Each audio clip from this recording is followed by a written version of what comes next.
Selamat malam ibu-ibu GKJ Sampangan Kratenan. Kembali kita akan bersaat teduh pada malam hari ini.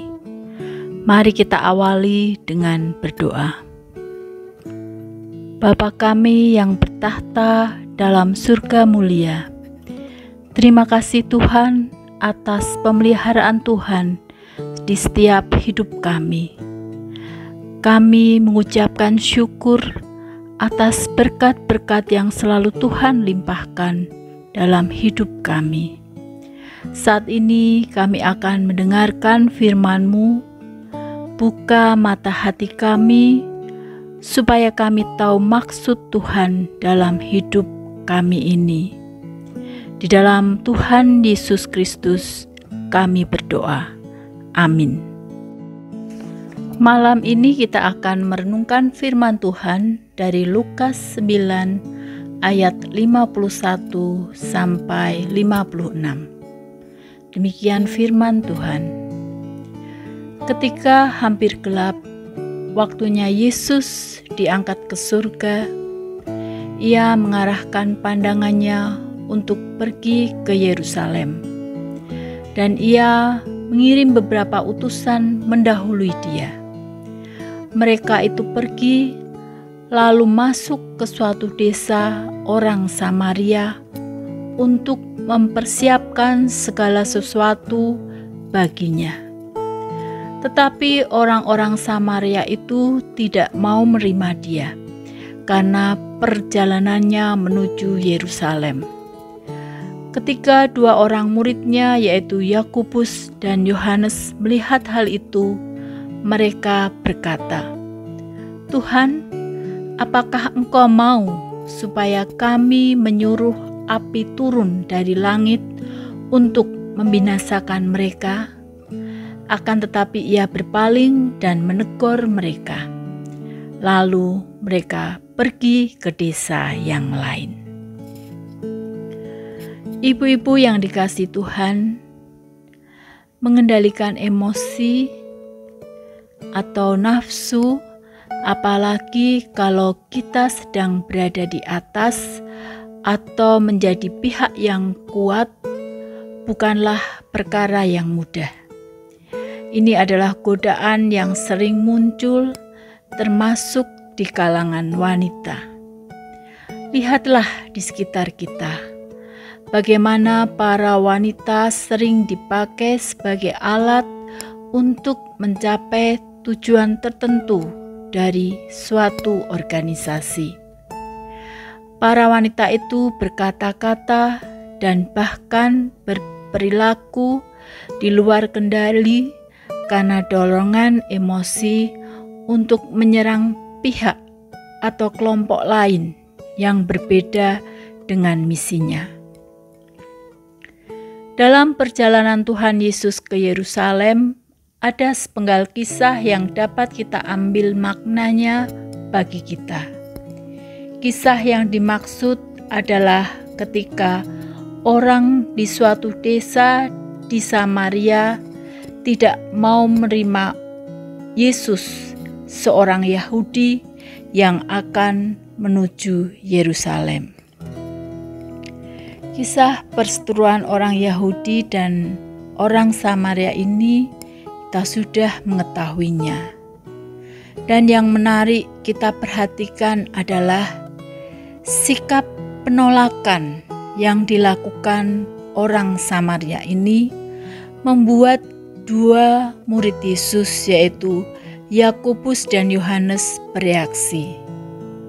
"Tuhan, apakah Engkau mau supaya kami menyuruh api turun dari langit untuk membinasakan mereka?" Kira-kira apa yang ada dalam pikiran Yakobus dan Yohanes ketika berkata demikian?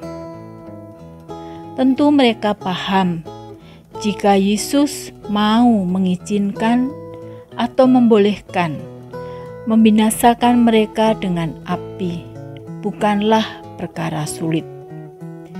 Bukankah Yesus telah banyak membuat mujizat yang orang lain tidak dapat melakukannya? dua murid Yesus ini yakin tentu dapat melakukannya jika Yesus mengizinkan mereka. Tetapi apa respon Tuhan Yesus terhadap perkataan dua muridnya tersebut? Apakah Tuhan Yesus menjawab ya? Tidak. Justru Tuhan Yesus berpaling dan menegur mereka. Respon Tuhan Yesus ini menunjukkan bahwa ia tidak menyetujui cara para murid bersikap dan bertindak terhadap orang-orang yang tidak mau menerima mereka. Bukan hanya itu, tapi dengan menegur dan menunjukkan apa yang dilakukan dua muridnya ini merupakan tindakan yang tidak benar. Mengapa begitu?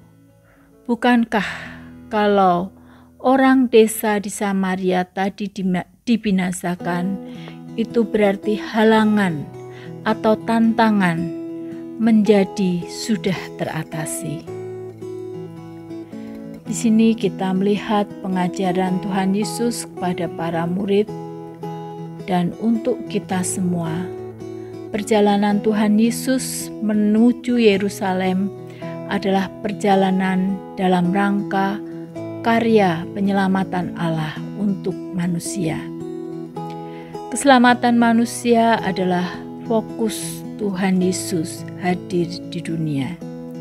Ini merupakan wujud cinta kasih Allah yang begitu besar bagi dunia ini. Karena merupakan cinta kasih Allah, maka harus dilaksanakan dan dilakukan dengan cinta kasih pula. Itulah sebabnya Yesus rela menderita, sengsara, dianiaya, disalibkan dan mati, yang semuanya itu dilakukan karena cintanya kepada manusia. Peristiwa itu memberikan pelajaran bagi kita dalam mewartakan kabar keselamatan. Tidak pada tempatnya jika kita melakukan dengan nafsu dan emosi, bahkan harus dengan cara menghancurkan pihak lain. Oleh karena itu, marilah ibu-ibu, wanita jemaat, kita melakukan pewartaan kabar sukacita, mewartakan keselamatan kepada orang lain dengan berlandaskan cinta kasih sebagaimana telah Tuhan Yesus ajarkan dan teladankan bagi kita.